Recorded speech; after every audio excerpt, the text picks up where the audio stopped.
One minute you think something's the greatest thing in the world, and then a week later you realize it wasn't. How about the times you think something's just horrific and it turns out to actually be something that benefited you? And you know that this happens a lot in life. And there is a key to making life manageable no matter what comes your way. Here are three promises. You can learn how to be calm and happy. You can learn how to manage your reaction to life events.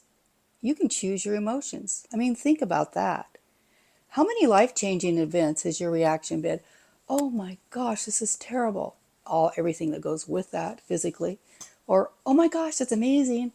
And what follows these highs and lows oftentimes is the opposite of what you thought. These emotions and the drama release chemicals into your brain and body. As time marches on, you discover it was the opposite of what your original reaction was. This happens all the time.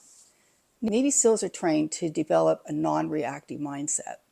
They're trained to think you don't know if it's good or bad. So don't waste emotional strength on what you don't know. On my 66th birthday, with a diagnosis of cancer, I said to my brother, Rocky, I'm kind of upset I'm another year older, but hey, it's better than the alternative, right? He said, you don't know that.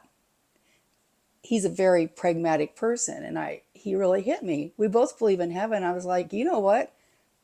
I don't know that. It really changed my mindset. You don't know what you don't know. There's an ancient Chinese proverb, the farmer's horse ran away, and all his neighbors said, oh my gosh, I'm so sorry. He said, I don't know if it's good or bad.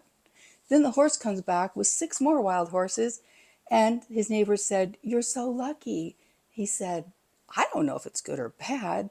The following day, his son is training one of the wild horses, falls off, breaks his leg, and his neighbors come over. I'm so sorry, that's terrible. Farmer says, I don't know if it's good or bad. Next day, the military comes through to conscript the young men in the area for a war, and his son can't be taken because he'd broken his leg. The neighbors come over and say, you're so lucky. And he says, I don't know if it's good or bad. And that's the moral of the story. We don't know in every single life event if it's good or bad. So give it a little time before you let yourself react totally to something and choose your reaction. We waste a lot of time, emotional capital, responding, reacting, and experiencing drama of emotions. It's just not necessary. Emotions release stress into your body, stress hormones that impact your health. And once you start down that slope of negativity and depression, it's like a small snowball rolling down the hill that becomes bigger than a house at the bottom of the hill. You'll never get that back up the hill. And it just keeps going and going. On the other hand, positive emotions produce positive hormones in your body. They're healing, they make you happy, others want to be around you. I mean, a smile's not a bad thing, right? What if emotions are a choice, not an uncontrollable reaction? What if saying, I can't help myself means I don't want to help myself? Interestingly, the Bible commands you to love one another in traditional Christianity. So how can you be commanded to do something that is an emotion? How can you be commanded to love your enemies if it's an emotion? What if even love is a chosen emotion? When I was diagnosed with cancer, I was devastated. My reaction wasn't, I don't know if it's good or bad. It was like, oh my gosh, it's horrible. Then I managed to get an emotional grip. That was my first job, and it was really hard to get there. And I know it helped cure me. The word cancer created just this feeling of dread in me, and always had. I'd watched 2 grandfathers die from cancer.